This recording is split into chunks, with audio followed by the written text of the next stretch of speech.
Assalamu alaikum dear students and friends. This is Saqib Iqbal. Welcome on my YouTube channel Iqbal Biology. आज हम discuss करेंगे about equilibrium state और फिर हम उसी इक्विलिब्रियम स्टेट को एक ग्राफ की शक्ल में रिप्रेजेंट करेंगे। तो हम सबसे पहले डिफाइन करेंगे कि हमारे पास इक्विलिब्रियम स्टेट क्या होता है। देखिए, ये हमारे पास एक रिएक्शन है, एक जनरल रिएक्शन है जिसमें हमारे पास ए बी कंबाइन होता है और जिससे हमारे पास सी डी बनता है। So we have a general reaction in which A and B combine which form C plus D. ये हमारे पास रिएक्टेंट है, ये हमारे पास प्रोडक्ट है।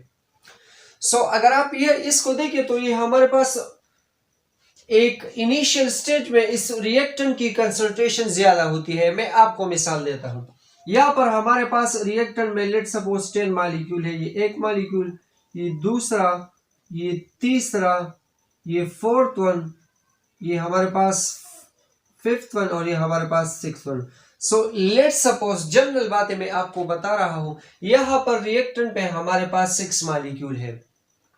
जब इसी रिएक्टेंट से हमारे पास फॉरवर्ड रिएक्शन होगा, यानी ये रिएक्शन आगे जाएगा, रिएक्टेंट से प्रोडक्ट का बनना, इसको हम फॉरवर्ड रिएक्शन कहते हैं। यानी when the products are formed from the reactant, this is known as the forward reaction. और जब इसी प्रोडक्ट से दोबारा रिएक्टेंट बनते हैं तो इसको हम बैकवर्ड रिएक्शन या रिवर्स रिएक्शन कहते हैं। सो ये लेट सपोज हमारे पास 6 मॉलिक्यूल है। लेट सपोज ये 1 2 3 4 5 6 या 6 एटम है हमारे पास। जनरल बातें हैं। जब इसी रिएक्टेंट से प्रोडक्ट बनेंगे, सो ये एक यहाँ पर आएगा, इससे ये हमारे पास प्रोडक्ट बन गया। ये एक अब यहाँ पर नहीं रहेगा क्योंकि अब इससे ये बना।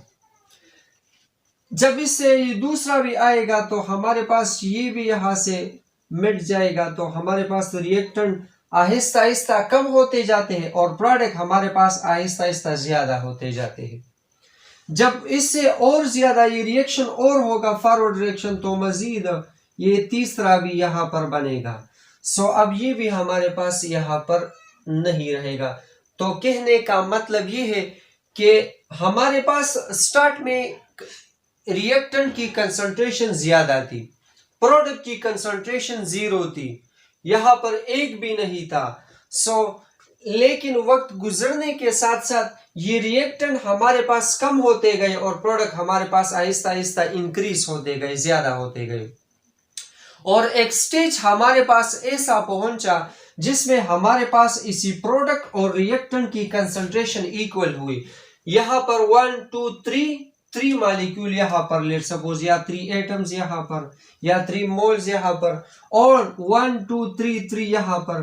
तो मैं कह सकता हूं कि ये हमारे पास वो स्टेट है जहां पर हमारे पास रिएक्टेंट और प्रोडक्ट की कंसंट्रेशन इक्वल है। सो इसी दौरान हमारे पास, यानी जब रिएक्टेंट और प्रोडक्ट की कंसंट्रेशन इक्वल होती है, तो इसी दौरान हमारे पास फॉरवर्ड रिएक्शन और रिवर्स रिएक्शन, इसकी स्पीड हमारे पास इक्वल होती है। और इसको हम एक्चुअली क्या कहते हैं बेटा? Equilibrium state. तो इक्विलिब्रियम स्टेट हमारे पास क्या है कि when the rate of the forward reaction, जब इसी फॉरवर्ड रिएक्शन का रेट बिकम इक्वल हो जाता है to the rate of the reverse reaction, इसी फॉरवर्ड रिएक्शन और रिवर्स रिएक्शन का रेट जब इक्वल होता है तो इसको हम एक्चुअली क्या कहते हैं बेटा? Equilibrium state. अब इसी इक्विलिब्रियम स्टेट को हम अगर एक ग्राफ में रिप्रेजेंट करें तो हमारे पास इसका ग्राफ किस तरह आएगा? सो ये हमारे पास ये सब बातें जो कि मैंने एक्सप्लेन की है यहाँ पर मैंने लिखी है। देखिए, इनिशियली शुरू में हमारे पास क्या होता है? The concentration of the reactant. इसी रिएक्टेंट की कंसंट्रेशन हमारे पास मैक्सिमम होती है, ज्यादा होती है, और प्रोडक्ट की कंसंट्रेशन हमारे पास 0 होती है। As the forward reaction proceed, जैसे ही फॉरवर्ड रिएक्शन होता है तो हमारे पास क्या होता है बेटा? The concentration of the reactant, इसी रिएक्टेंट की कंसंट्रेशन हमारे पास क्या होती है? डिग्रीज कम होती है। And the concentration of the product increases, और प्रोडक्ट की कंसंट्रेशन आहिस्ता आहिस्ता इंक्रीज होती है। और एक स्टेज ऐसा पहुंचता है जिसमें रिएक्टेंट और प्रोडक्ट की कंसंट्रेशन इक्वल होती है, जिसकी वजह से फॉरवर्ड रिएक्शन और रिवर्स रिएक्शन, इसकी स्पीड हमारे पास इक्वल होती है। After some time the concentration of the reactant and product become equally equal हो जाते हैं और इस स्टेट को हम एक्चुअली डायनेमिक इक्विलिब्रियम या इक्विलिब्रियम स्टेट कहते हैं बेटा। ये हमारे पास एक ग्राफ है, ये हमारे पास रेट ऑफ द रिएक्शन है, ये हमारे पास टाइम है, यानी टाइम के साथ साथ रिएक्शन में क्या आएगा, रिएक्टेंट कम होंगे, प्रोडक्ट ज्यादा होंगे। सो अगर आप इस स्टेज को देखें यहाँ पर, तो ये हमारे पास रिएक्टेंट की स्टेज थी, या इस कंडीशन पे हमारे पास क्या होता है, रिएक्टेंट मैक्सिमम होते हैं।